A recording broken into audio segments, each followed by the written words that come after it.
Who's Shashi Tripathi? Why does he dedicate an important segment of his life to this mission? I'll say Vidya, I have been lucky, but I always believe You are chairing the 75th anniversary conference. How are you feeling? I feel proud, privileged, excited. What does this 4-day conference hold, and who are some of the guests we are looking at? The theme of the conference is Innovate, Ignite and Thrive. So in one room, you get to meet. My first company failed. I was this close to selling my house, selling my car. Oh gosh. I'll tell you this, failing is not a bad thing. What are some of the thumb rules you go by? When you meet a founder, you know, this is a person I want to work with. I believe that for every problem there's a solution if you look at the right place. What are the top trends you're excited about which will be discussed at the conference? We are going to see Will IITs be equally important tomorrow? Will they not? they will have.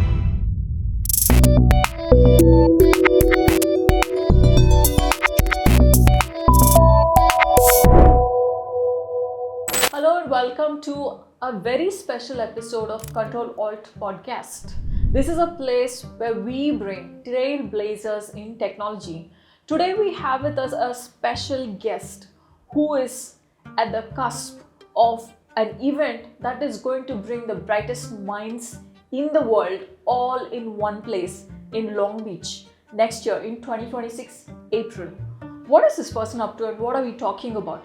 We are talking about the Global Pan-IIT Conference, which is going to be hosted in 2026, and it's super special because it's the 75th anniversary of the Indian Institute of Technology. 50,000 alums are part of this program, and the top CEOs, VPs, CxOs, they're all going to be volunteering at this event.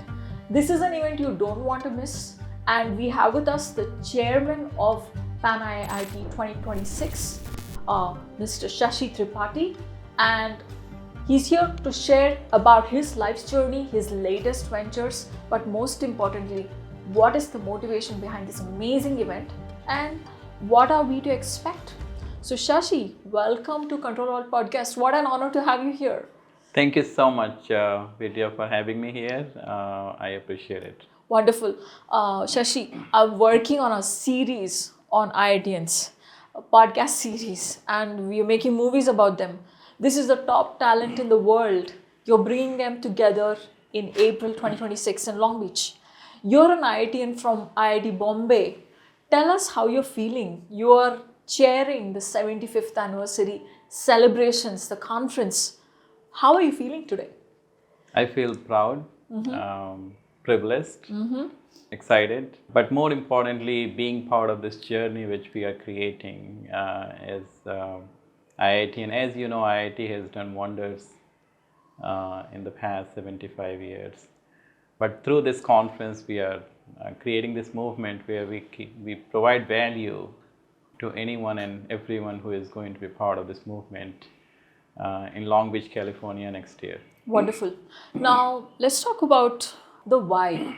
You are currently the founder of Nurture Growth Venture Fund. You postponed the launch of this fund. IIT conference is so important. The 75th anniversary event, literally you put everything you have in it.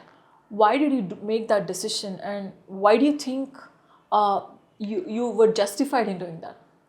Yeah, it's I'll be honest. When I took on this role, I underestimated the amount of time it will take. Yeah. And I thought I can run both in parallel.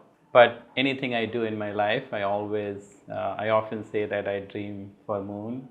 I may land amongst the stars. And I started dreaming for moon for this conference, and very quickly I realized that I cannot do both.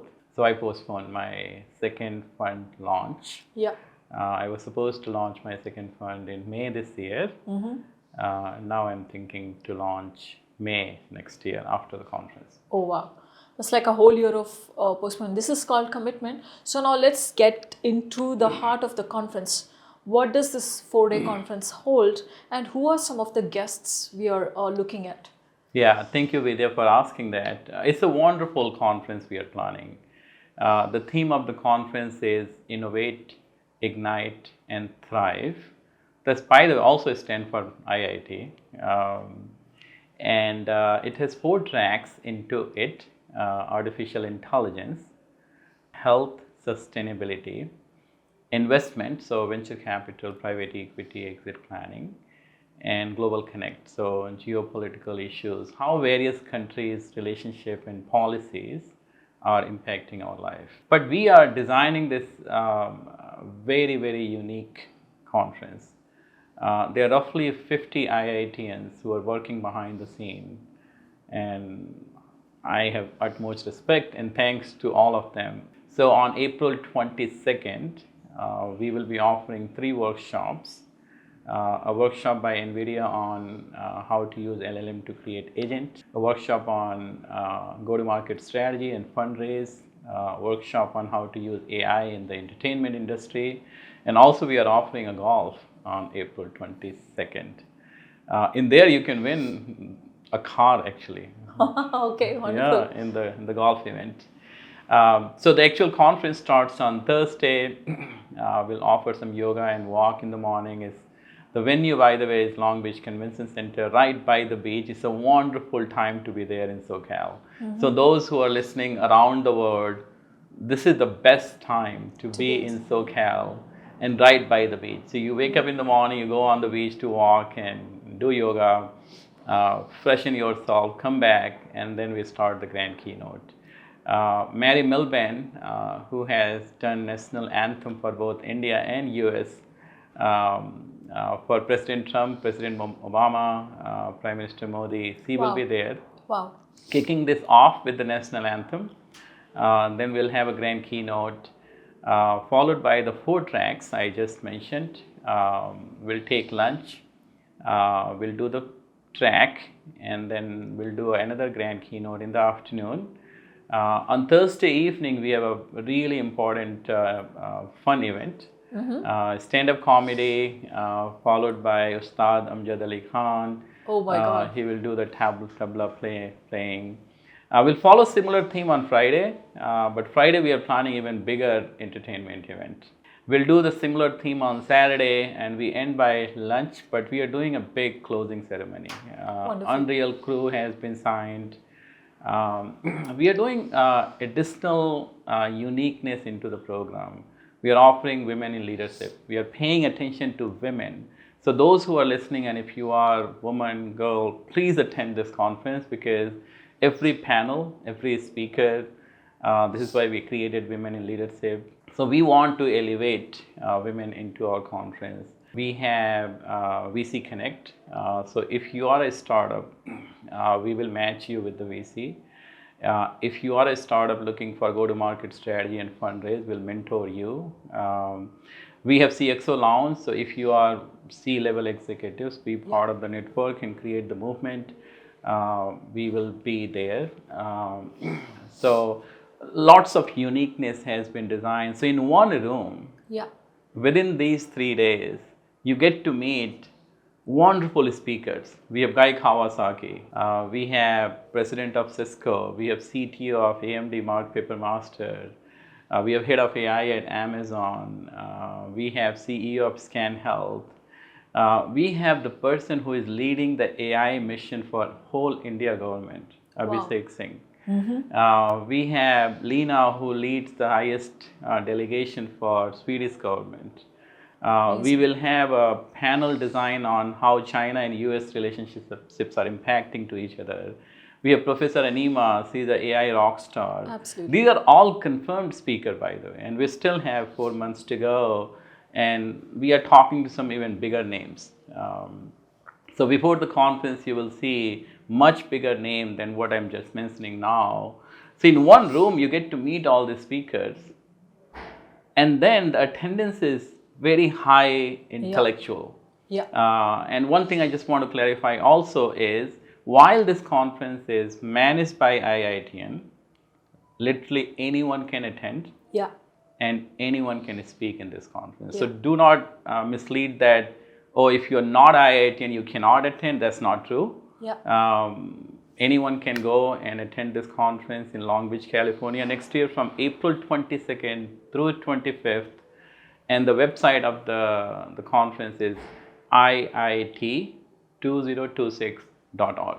Wonderful. So, Shashi, there are so many conferences, in the Bay Area, especially. We are sitting here in Silicon Valley. You are here. There's a lot of work you do with the people in the Valley. Why is this conference important in this day and age, where there are so many conferences? What is the uniqueness you bring to the table? Yeah, I'm glad you asked. As I indicated in my previous comment, we'll have roughly 2,500 to 3,000 people. Yeah. In one room with high intellect.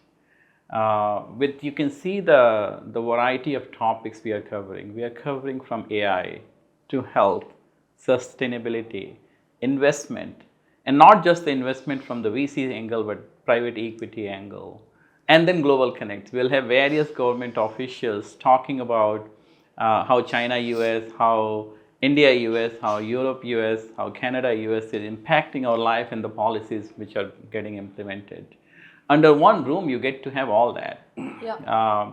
If you are a startup founder, for example, what is more important to you? Two things in my view: fundraise and growth. Yeah. And so you will have lots of VCs in the room interacting. We will match you with the respective VC at the stage you are. That's very unique. Exactly. Because most VC events we go to, the founder is hunting and he's got his business card or he's got his LinkedIn profile and he's trying to match with the VC. Yep. And he's wasting his time. So you just give them the face-to-face interaction right away. Correct. Yeah, that's a lot of work you have to do before the conference begins. Correct. Yeah. So we will do that. You will meet your customer. There you go. Because we are bringing lots of decision makers from various industry itself. When you say decision makers, what do you mean by that? Like CEOs and CTO. For example, CTO of CVS Health, he will be there. Wow. So if you're running a startup company in healthcare and you're looking any input or even a potential CVS customer, Tilak will be there. You can go meet and talk. So do we get to schedule an appointment with them at the conference, or should that happen before the conference? He will be there, so you can go network and meet. He will be there at the exhibition floor. As I said, 2,500 highly intellectual people are going to be there. If you are starting your company and you're looking for co-founder, there's a potential possibility you even meet your co-founder because we will have lots of technical talent, lots of business talent, business professionals, commercial people from sales, marketing, finance. If you're a small business owner or even a mid-sized company, you'll find a lot of talent. There will be significant AI talent there. I mean, we all know how hard it is right now, even for big companies, to hire AI talent. We will have people from OpenAI. We will have people from Amazon, from Microsoft, from Meta, and then mid-sized companies also. We will have global talent, by the way. Many people from India is coming, from Australia, from Europe, from Sweden, from Canada. So if you're a global company hiring in those respective geography, there's a potential you might find that. So coming back to your question, Vidya, why we should? It's a very unique conference. In one room, you get all that. If you're a venture capital, by the VC, you go into a VC conference and you meet a lot of startup. And you meet your VC network, am I right? But here, you do get that, but on top, you're going to hear the industry trends. Exactly. You're going to hear where AI is heading. We will have grand keynote talking about what's going to happen for our industry in 2030, 2040, and 2050. So lots of insights are going to be there. We will have roughly 10 to 15 media outlets. Marketing yourself. So if you are part of this movement, you're going to be part of all this media, display, TV, newspapers. I cannot think of one conference giving all that in 3 days under one roof. Amazing. So Shashi, obviously this is a massive undertaking and you're doing this with full dedication. Tell me a few things about what you as an investor have uncovered as you organize this process? You meet founders all the time, you meet people from technology companies. What did you discover hosting this kind of event? What kind of magic has it weaved into your life? Lots of gratitude and lots of learning. One of the things about me is I look for very high quality, anything I do. Even in this conference, we are paying attention to the small detail. Yeah. Our website is very high quality. Even the meals we are going to offer, I'm deeply involved into designing what meals we are going to offer. The entertainment we are selecting for the audience in the evening on April 23rd and 24th is a high quality. When I meet with these, and that's another thing we are doing, is every speaker we have confirmed on our website. Everyone, I have spoken to them half an hour. Every speaker. Because we want to make sure that it's a high quality. He or she can speak properly, not just the knowledge, but has the ability to communicate. That's important in the speaking slot. So when I'm meeting with them about learning their life and where things are heading is unreal. I mean, to me personally, I feel humble when I go meet, for example, Guy Kawasaki. When I meet Mark Papermaster, who is the CTO of AMD, I mean, it's a big company. And he has an enormous responsibility, and he is sharing where the industry is heading. I feel really humble. My God. I meet Vishal, he is the head of AI, leading 6,000 employees, leading Alexa. Alexa is like in everyone's homes now, life, right? My son uses Alexa. Not a day goes by without and he's the guy who's heading it. Right. So I feel a lot of humor. Coming back to your point, humility. I feel humble. Lots of learning going on in my own life. So look, Vinod Khosla is coming, is what I heard from you.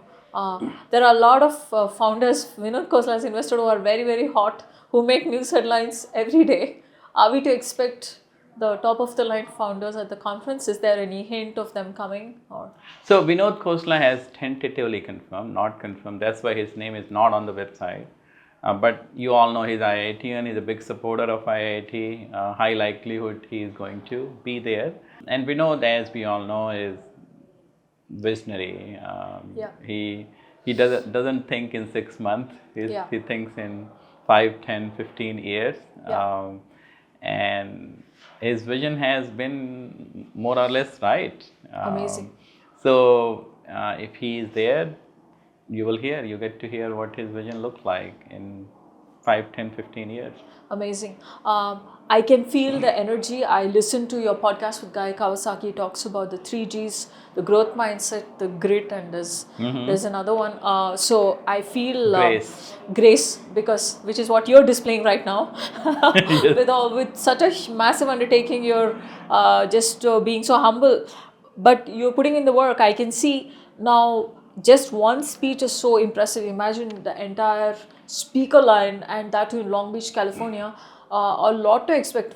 Many deals will go on in such conferences. Many hiring sprints will happen, and you meet amazing customers. So look, your life, you look at it, you started as a techie and then you moved on to become an investor, and you've had several roles as an operator, head of business development. Tell us about your journey, because you're relating to all these segments of people who are attending the conference. Who is Shashi? Who is Shashi Tripathi? Why does he dedicate an important segment of his life to this mission? Wow. Again, I'll say, Vidya, I have been lucky in terms of being at the right place, and also in terms of meeting the right people who have guided me over the years. My bachelor's is mechanical engineering, my master's is industrial engineering. Both at IIT Bombay or you? Master's is IIT Bombay. Wonderful. And my first job was software engineering for a supply chain management company, I2 Technologies. I had no idea where my life is going to be. I'm a young kid at that time. Yeah. I'm trying to learn how to do coding, software coding. But I always believed in value creation, even Yeah. at that age. And so slowly within ITU, from software, I moved to quality assurance, then product management. Uh, Came to US pretty immediately. And what good thing happened was I joined a company to implement I2 product. There I got to know variety of industries, from high tech to semiconductor to chemical to medical device to healthcare. um, and again, call it luck. I implemented at a company called Medtronic. Yep. Some med device, It's a very hot and I fell in love in healthcare. Since then, I never left healthcare. Um, Rose through the ranks within healthcare, and healthcare is fascinating industry. I mean, we are dealing with our own body, Exactly. and I wanted to learn all aspect of healthcare. So by design, I purposefully worked for a hospital and clinic, worked for health insurance, which pays our health here, and then the med device in pharma. I got to work into various aspects of health, and there I founded 3 companies, all health tech. My first company failed, and I'll tell you this: failing is not a bad thing. Actually, looking in that moment, it was really bad. I felt horrible, but looking back, that's one of the best thing happened, because that taught me a lot about startup and entrepreneurship. I was this close to selling my house, selling my car. Oh gosh. But I ended up not. And so then my second and third companies were fairly successful. One we sold to Allscript, other to Intuit Medical. Um, and in 2019, I started my own investment fund. And that also by accident, by the way. I had some money, I invested my own money into a company called Carbon Card. And within 11 months, I got 7 times return. Oh my gosh. So I thought, this is cool. I should What do. do they do? What was this? Is it a digital? It's like more like a credit card for a startup. But what they did was they speed up the process to give the credit card from in India from 30 days to less than half an hour. Oh, that's pretty good. That's Yep. very good. I'm Yep. sure it's doing very well. Yeah. Yeah. So I said, okay, I need to learn more. I took on a course from UC Berkeley. I joined VC Lab. I learned more about You VC. took a course just to learn how to be a VC. Correct. Yeah. Wow. Okay. And then I formally launched my VC fund, Nurture Venture, in 2019.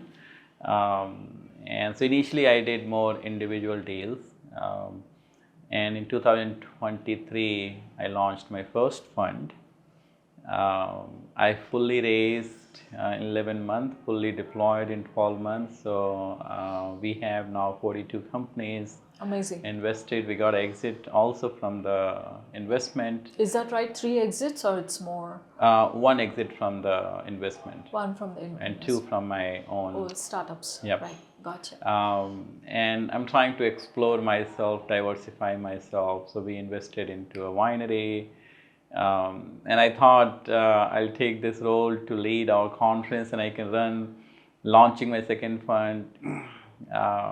And also lead this conference. Couldn't do it, so decided to delay my fund and focus pretty much a lot of my time on making sure that we can deliver the best conference.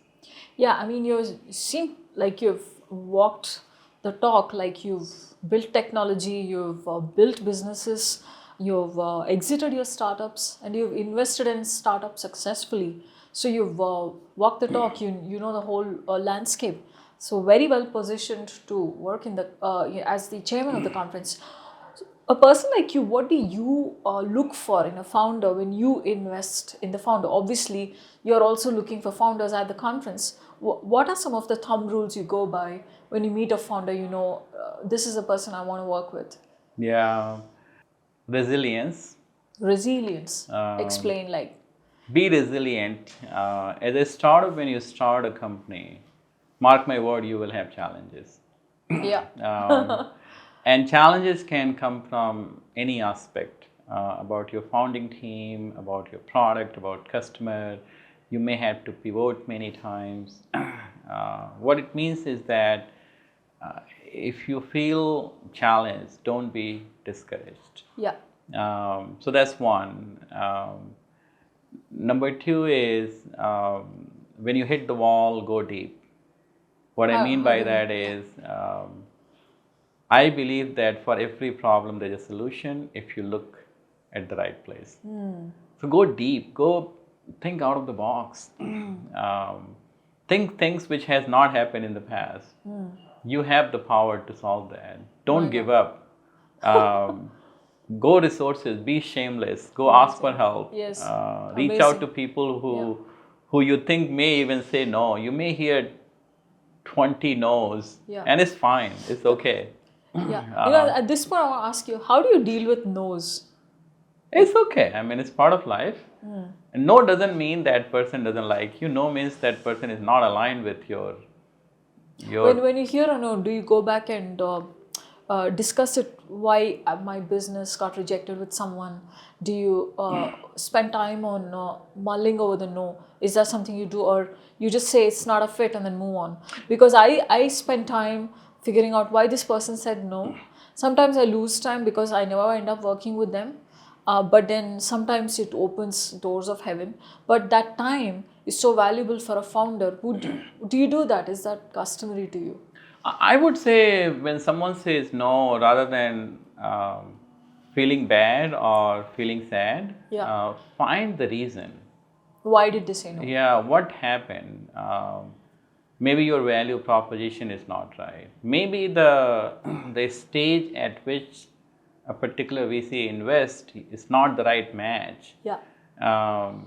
Maybe you did not do a good job Of pitching your business. explaining and pitching and following up and following through. Yeah. The way you presented yourself is not right, and there could be a bunch of reasons. Maybe the product market fit is not there. Maybe some areas where VCs are looking is not there. So analyze, Yeah. but don't feel sad. Yeah. It's part of life. I can tell you, as a startup, you will hear no. Um, when you're fundraising, there are multiple reasons of VCs saying no. Yeah.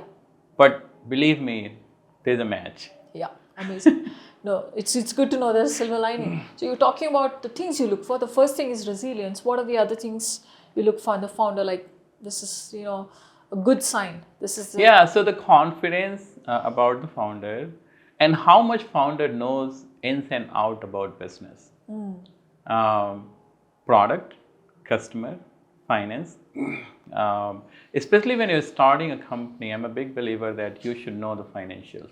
Yeah. And it's not rocket science. Can you explain? Because these are things you will be discussing at the conference, Correct. The IIT 2026, at a different level, because you're dealing with a lot of people who are decision makers in companies, investors, and also startup founders.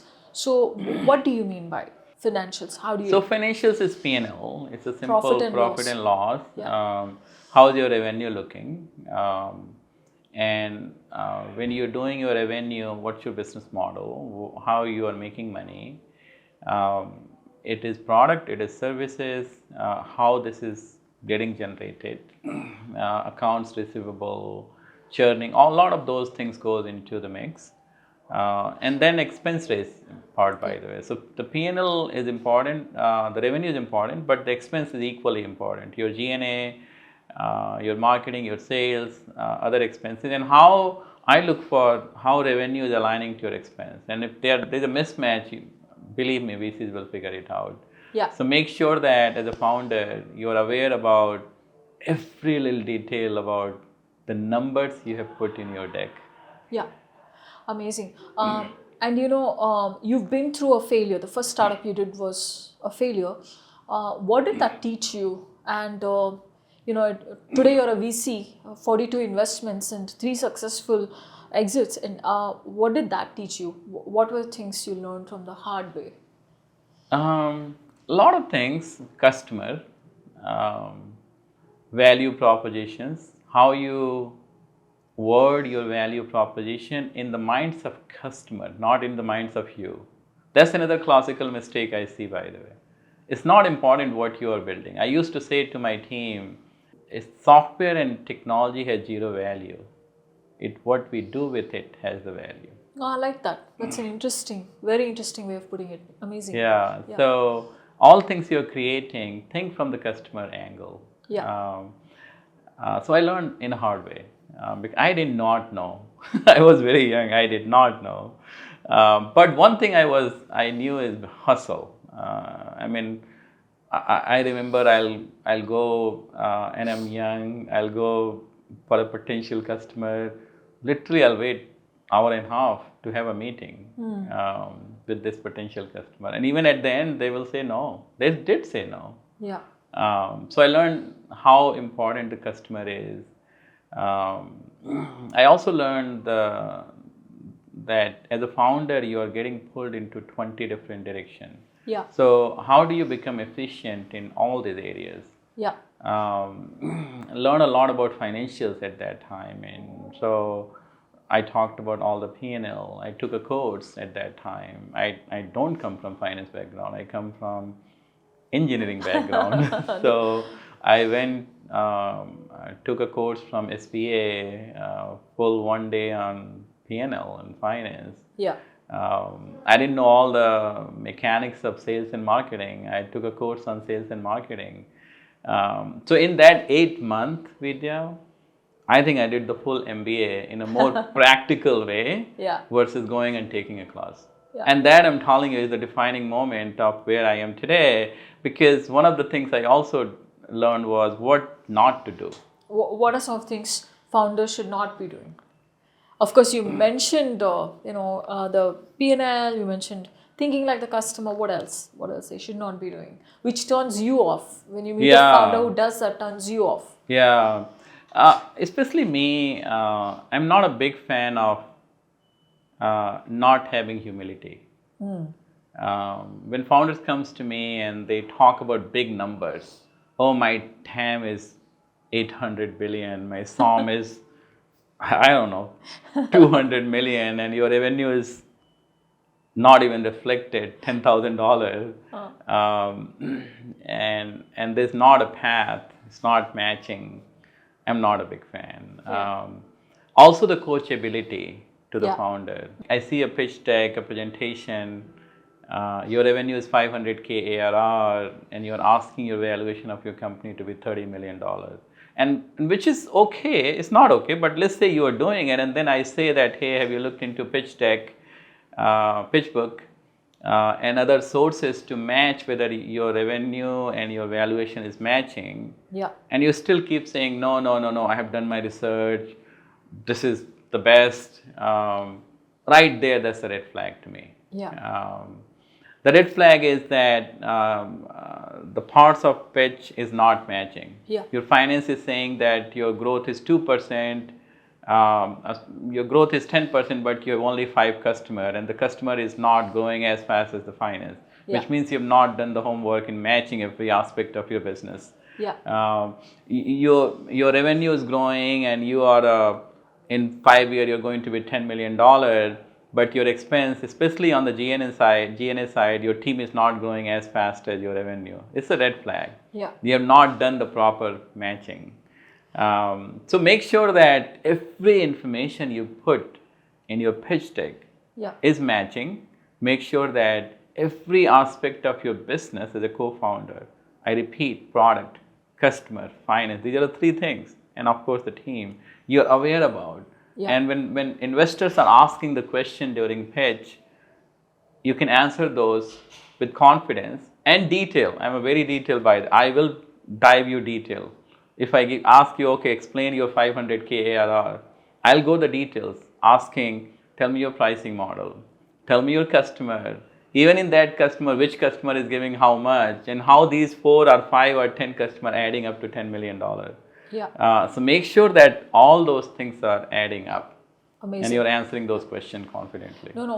What I feel when I'm listening to you is, if people listen to this and they are prepped up, they can pitch to you at the event, isn't it? Yeah, You'll be available face to face at the IIT conference, and many other VCs like you. There are many VCs going to be there, by the way. Some from seed to Series A to B, C, D. Some high growth venture capitals are going to be there. And the thing about you is you're not domain specific, you're domain agnostic. If you feel a startup is post revenue, you're willing to give them a chance, and that's very fortunate. People will get to meet you. Correct. So amazing. And so you talked about resilience, humility. Is there anything else you want to share about the founders you like or dislike? Don't give up. Don't give up. Grit. Great. Yeah. If you have a conviction about certain idea and product, don't give up. Yeah. Have conviction. And I have seen, by the way, companies this close to closing, but they did not. They end up becoming $1 billion company, unicorn. Wow. But so that's the part I'm talking about. I mean, Guy Kawasaki talked about grit. Yeah. Having that grit and not giving up. Yeah. Even if you feel, oh my God, I'm going to fail. Even then, don't give up. Yeah. Figure it out ways to buy time. Yeah. And see how you can grow the company on the customer side. And then if you have a sales, somehow if you can figure it out to grow your company, everything else can fall in place. I mean, we see at the end of the day, they are looking to invest into investable company. Yeah. And if you're growing, if you're having sales, believe me, you will find money. Amazing. So Shashi, here you are been there, done that, you're at the conference. What are the top trends you're excited about, which will be discussed at the conference? I know AI is everywhere, definitely going to be discussed, but let's go next level. Where are these trends sitting on top of AI? Where are they headed? Yeah, I mean, we all know AI is changing day-to-day life. Yep. And I believe that in next 5 to 10 years, we are going to see the change in AI and the change in our life with AI. Yeah. Even 10 times more than what we saw in the last 5 years. Amazing. This is bigger than anything. This is bigger than mobile, bigger than internet. 100%. 100%. Wow. You know, when people say that, why do they say that? Why do they say this is bigger than internet? Is it because of the number of devices, or what is it? Is it the productivity aspect of AI which is staggering? What is because a lot of companies are still struggling to deploy this at an enterprise level at least. Why do you say it's bigger than internet? What is going on? So the reason it's bigger than internet is it creating a mechanism where you don't have to learn. So in case of internet, if you recall, you had to pay money to go learn, am I right? You take a course. Yeah. In AI, you don't. I mean, think about a farmer, for example. They don't know much about computer, but all they do is download an app, and then they can start to ask, what's the right way to farm? When to give fertilizer? Take a picture of the fertilizer, the plant, and say, is it good or not good? No training involved. This is incredible. So the scale at which it can go and impact every individual. In case of internet, it was you have to learn. In case of AI, you don't. It becomes you. Extension of you. My God. So the scale is humongous compared to internet. So you're a big fan of healthcare, which has been your core expertise, and healthcare is such a traditional industry, so slow moving. What are you excited about in that particular domain? Like what is moving? Like you can see the change. Even within healthcare, I mean, the speed at which the new drugs can be discovered using AI, from 2 years to literally 2 days. Yeah, there's also longevity, right? People longevity. Are going to live for a long time. There are tools which are highly personalized to you. Let's say there's a clot somewhere. Before you got a heart attack, they take it out because they figured it out. So you can live 10 years longer, right? Correct. Yeah. So lots of areas of healthcare, from patient care to drug discovery to new way of thinking. Other aspect I would say, which we will talk also in the conference, is the quantum. I am a strong believer that in 5 year quantum will be changing the way even how we are thinking about AI. Here's why.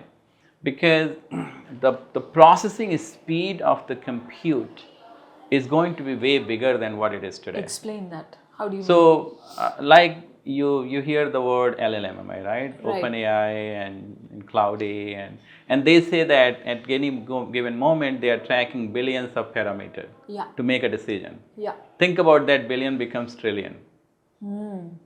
We have a compute to do trillion, not billion. Wow. And maybe 10 trillion. So now suddenly,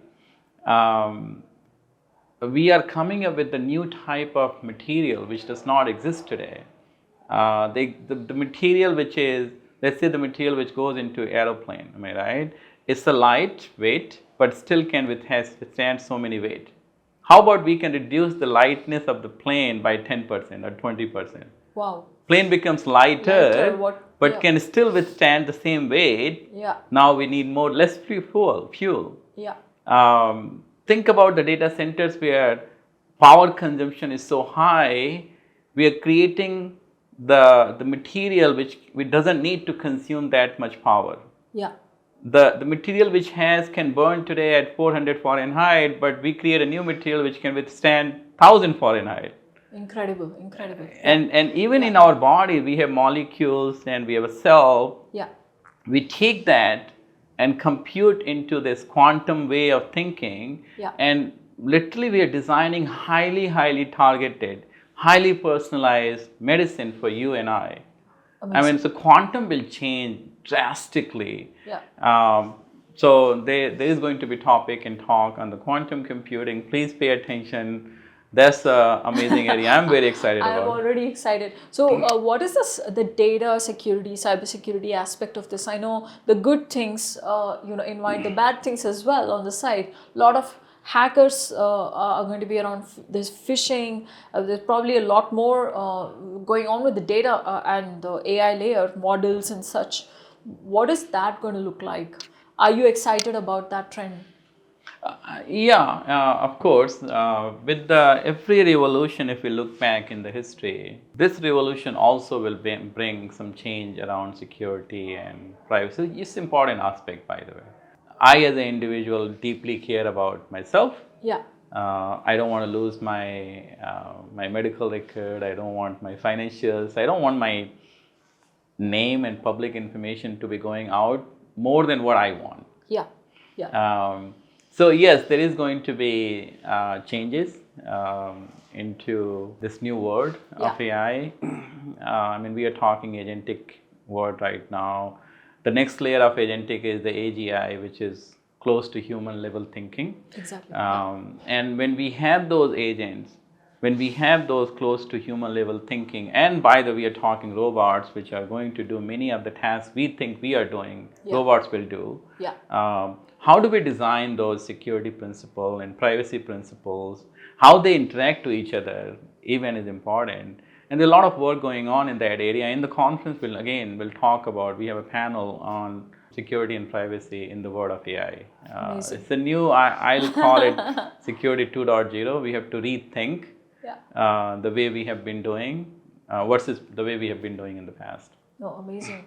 So we got a peek into your life as a founder, as an investor, as the chairman of this amazing visionary conference. So Shashi, tell us, if you were to name the top companies today in Silicon Valley or outside, who are you excited about? Who would you have at the conference if the destiny would have it? I mean, the big ones we all know. They are doing amazing work. Microsoft, Nvidia, OpenAI, Google, Anthropic, Google. Yeah. All these they are doing amazing work. And the good news, all these companies have some amazing leaders. Yeah. I mean, the way they are thinking is mind-boggling. Yeah. Sundar Pichai, he's also IITian. Yes. Most of them are, some of them are not, but most of them, core team. Yeah. We had Jensen Huang come do a keynote at IIT Bay Area alumni conference. He also came to TiCon. And Yep. he openly acknowledged the contribution of IITs, the core technology team. Yep. They're like his right hand, and he made time to come, and he spent time taking photographs because he knows that IITs have had such a major contribution to all these revolutions, tech revolutions. Yeah, IIT has done wonders over the last 75 years. I don't know you know this, but RFID was invented by IIT, and Wow. laser was invented Laser by was IIT. invented by IITs. We are so many Nobel laureates. We have so many scientists. Nobel laureates. Tell us about Nobel laureates from IIT. Yeah, there are many. Many. In the world of physics and chemistry and tech world, and the invention which is happening is unreal. And I would say the India as a society, with the skill India has 1.4 billion people. IIT, I would say, is positioned really well, and they themselves have to discover now in the world of AI. Yeah. And they are. I mean, I would say IIT also have installed some amazing directors and deans. I met few of them, and they are thinking. Tell me about that part. What did you experience when you met the deans and the directors? Yeah, so I met director and dean of IIT Bombay, for example. The amount of investment they are making in R&D. I'll give you one example. Like in IIT Bombay, they have created a lab, and this lab, as a student, so think about a 17, 18, 20, 19-year-old kid coming to IIT, and they are going into this lab which has all the electrical outputs, all the models given to them, and they are creating a project, creating an object and product in that lab, being a kid. Yeah. So think about how your brain is now exposing. And they become startups, like the space mission. So much is happening. IIT Madras, IIT Bombay. They did 3D printed homes in IIT Madras. At IIT Bombay, I keep running into these founders who exit or they're unicorn or decacorn founders. They study there, come here, and they land up on my podcast. So a lot going on. So great, Shashi ji. This has been an incredible eye-opener conversation. I have to ask you this: IIT Bombay, when you studied, and now, what is the difference? What is the change? Now you have the VC lens, the investor, founder lens, the conference organizer lens. You're doing so many roles in this ecosystem. What do you feel is stark difference? Like, what is changing? Will IITs be equally important tomorrow? Will they not be? I believe yes, they will be very, very important. They will have to redesign themselves, and they are doing it. Definitely IIT Bombay is doing, from what you say. IIT Chennai is doing it. Everyone, Kanpur is doing it, Roorkee is doing it, BHU is doing it. Everyone, Kharagpur. So should they increase the number of students admitted in these IITs, or they should not? They already have done it, but to be honest, I'm not the best person to assist that. But the number of students already has been increased. So people are slogging to get in. Correct. Yeah. So go ahead. You were saying what they need to rebuild themselves. Yeah, they need to rebuild themselves, but they are positioned at such a crucial place right now. I mean, amount of diversity we have in India, I don't think so any country in the world has it. Am I right? Yeah. The heart of AI or quantum is data. Yeah. And the more variety you have in your data, the less biases you will have in AI. Absolutely. The higher efficiency will happen in AI. Am I right? Abhishek Singh, who is the head of AI mission in India, who's going to come at the conference. Who's come in the conference. He shared yesterday about amount of investment India is making in AI, and IIT is get to be part of this. The new large language models are being created. India has 26 different languages. And think about, if we create a LLM model which can understand 26 different languages. It can learn a new language on its own. Any other language. It can learn Mandarin, or it can learn Portuguese, whatever. So how much efficiency and accuracy is going to be in that LLM model versus LLM which is only created for English. And we have so many variety in even the human living standard. Yeah. We have here and we have here. Exactly. Economic status, the way their brain works, we have to think about who has not even heard of the word computer. Exactly. Versus the high echelon of who Yes. knows deep about computer. Yeah, like you mentioned, farmers, you know, the people who sell on the streets, even still today it's a culture, people sell on the streets, not just in India, but Southeast Asian countries, street vendors are a big thing, and they don't know a lot of language and jargons. They touch and tap and talk into the phone type of Correct. people. So IIT is very well positioned right now. If they reinvent themselves, which they are, to deliver even higher quality talent for future. I don't know you know this, that by 2070, India will be the youngest country in the world. Think about that statement. By 2017, So it's going to be number one basically. Could be, right? So we have so many labor force. Yeah. And if IIT taps into that labor force to educate and give the right mindset, I think IIT will be very well positioned. Yeah, I do see a lot of reverse brain drain. IIT is going back to improve India, the Flipkarts, you know, and the Bansals and whoever. And I also do see people from other countries migrating to India because it's like a geopolitical capital where democracy is kind of practiced at many levels, where you can go and build a business and thrive, and you are welcome, the taxes and things like that. So, correct. So great. So you're building this bridge with this amazing conference. Shashi ji, thank you so much for the past hour. It was a life-changing experience learning about the conference, learning about you and what this conference can do in building a bridge with the talent across the globe to the United States and across. So thank you so much for gracing the podcast, and would love to have you again. Thank you so much, Vidya, and thank you all of you for being part of this journey with Vidya. This conference is amazing. It's life-changing. We have 40 to 50 different IITians working behind the scene, and thank you, team, for designing this conference. To all of you, and I repeat again, this is while it's hosted and managed by IIT, and anyone can attend. You can go on our website, which is iit2026.org, and you can find a lot more detail, including registering yourself. So registration is open. Please do register. Be there for this exciting journey and this exciting movement. Once again, thank you, Vidya, for having me. Wonderful. Thank you, Shashi.